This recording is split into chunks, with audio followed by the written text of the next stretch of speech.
Hi, everyone. Welcome back to NurseEdScholar, where I break down nursing concepts with easy to understand lessons to help you hopefully ace your exams and give excellent patient care. So, in the last video, I broke down asthma, and today we're moving into COPD, chronic obstructive pulmonary disease. So, understanding how COPD differs from asthma is key for exams and clinical reasoning. So, grab your notes and let's simplify the pathophysiology of COPD together. So, what is COPD? So, COPD is an umbrella term that includes chronic bronchitis and emphysema. It's a slowly progressive, irreversible lung disease. So that means that it's not curable. That causes airflow limitation, so airflow obstruction. And it makes it harder for a patient to exhale fully. So the key word here is obstructive because when you're thinking of obstructive, you're thinking air gets trapped in the lungs. You can't blow it out. So let's look at the pathophysiology. What's happening inside of the lungs with COPD? So it's caused by chronic exposure to irritants like cigarette smoking, number one, air pollution, environmental or occupational dust, and it leads to a chronic inflammation and irritation of the lungs. So over time, the inflammation damages the bronchi and alveoli, and this will lead to the destruction of the airway passages. You'll have more mucus production, narrowing of the airways, obstructive airflow, so limited airflow, air trapping, the air gets trapped, and eventually a hyperinflation of the lungs. And so, like I said, over time, this information will damage the bronchi and the alveoli. And so you'll see it. So this is where your chronic bronchitis, which is airway inflammation and excessive mucus. So chronic bronchitis is airway inflammation and excessive mucus. And then your emphysema is the destruction of the alveoli and loss of elasticity. So when you're looking at COPD, it it consists of these two things: chronic bronchitis and emphysema, but they're often presented together. And so it's challenging to clearly distinguish one from the other because the clinical symptoms are usually similar. So let's look at them each. So what's chronic bronchitis? In chronic bronchitis, the bronchi are constantly inflamed. There's edema, and then there's that production of excess mucus. And with your patients, they'll complain of having a productive cough for 3 months, and then it kind of was recurring for like up to 2 years consecutively. So a person will say, well, I have this cough, I've been having it for 3 months, but when I think back, over the last 2 years, I've had, this coughing episode. So then you're like, maybe chronic bronchitis. So with that, the mucus is being produced, and that excessive mucus is blocking the airflow, causing airway obstruction. So when your airway is obstructed, your patient will become hypoxic. And so if this continues, it's long term, it's going to happen over time. Those oxygen levels start to drop. And then the body's like, hey, I don't have enough oxygen. Oxygen goes on that hemoglobin. And so your red blood cells, the patient's red blood cells will start to increase. And this is called polycythemia. polycythemia, So that's a term that you should definitely remember. And this will cause the patient to look cyanotic, give them a bluish tinge. And so that's where the nickname, when you look at chronic bronchitis, blue bloaters.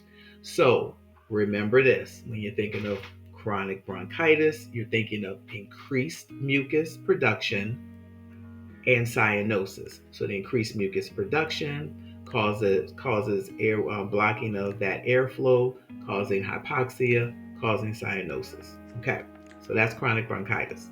So now we're moving on to emphysema. Now, emphysema is where the alveoli are destroyed. Instead of those like nice little tiny elastic sacs, kind of looking like a cluster of grapes for gas exchange, they become large and floppy and overstretched. And this has a significant limitation to the airflow. And so, what all that means is that there's less surface area for oxygen and carbon dioxide to exchange, because there's less space for this gas exchange to occur. The lungs lose elasticity, so the air gets trapped. And patients can inhale, but they can't exhale.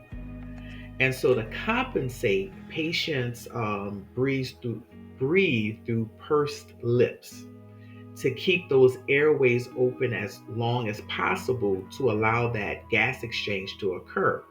And so that's where the name comes, pink puffers. And so we'll be teaching our patients how to perform pursed lip breathing. So it's kind of like, I know you're watching me, but it's kind of like, and what that does, it creates a kind of continued positive pressure on the lungs to prevent those alveoli from collapsing. So when you're thinking of emphysema, you're thinking air trapping, so that difficulty with that gas exchange, and a barrel chest, because they're going to become hyperinflated. So with most COPD patients, there's a combination, like I said, of chronic bronchitis and emphysema. So what will you see? COPD patient will have dyspnea, so shortness of breath. They'll have a chronic cough, and sputum production will work, which will all worsen over time. You'll on auscultation, you'll hear wheezing, diminished breath sounds. They'll start developing a barrel chest from that hyperinflation. They'll be using accessory muscles to breathe. They may have clubbing of the fingers, you'll see, so you'll look at their nail beds, which occurs because of chronic hypoxia. You'll even see weight loss, because when a person has breathlessness, or they're having difficulty breathing, it interferes with eating. Because if you think about it, when you eat, you don't breathe. So if a person's having problems breathing normally, they're not going to be eating. Um, and As their respiratory state becomes more compromised, they're using all those accessory muscles to breathe. Then you'll start noticing them sitting in, they call it a tripod position, where they'll kind of lean forward to breathe. And so that's a classic, sign as well with your COPD patients. Let's see what else I have. So remember, COPD is irreversible. So our goal as nurses is to assist with slowing progression, and improve the person's quality of life.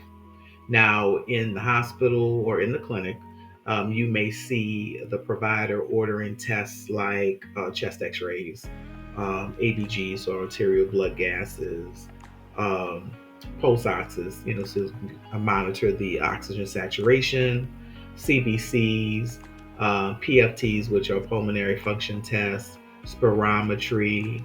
You'll even see an order for a flu shot, which and a pneumonia shot, which is effective to reduce exacerbations of COPD. And so, as nurses, why does all of this matter? Okay, you know, what will we be doing? Well, we'll be providing oxygen therapy. It may be needed, but we may need to titrate because some COPD patients um, rely on hypoxic drive.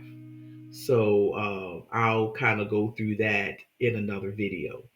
We'll be providing medications, including bronchodilators, which improves gas exchange, corticosteroids, which reduces inflammation, and sometimes antibiotics, because with all of that mucus, a bacterial infection can happen.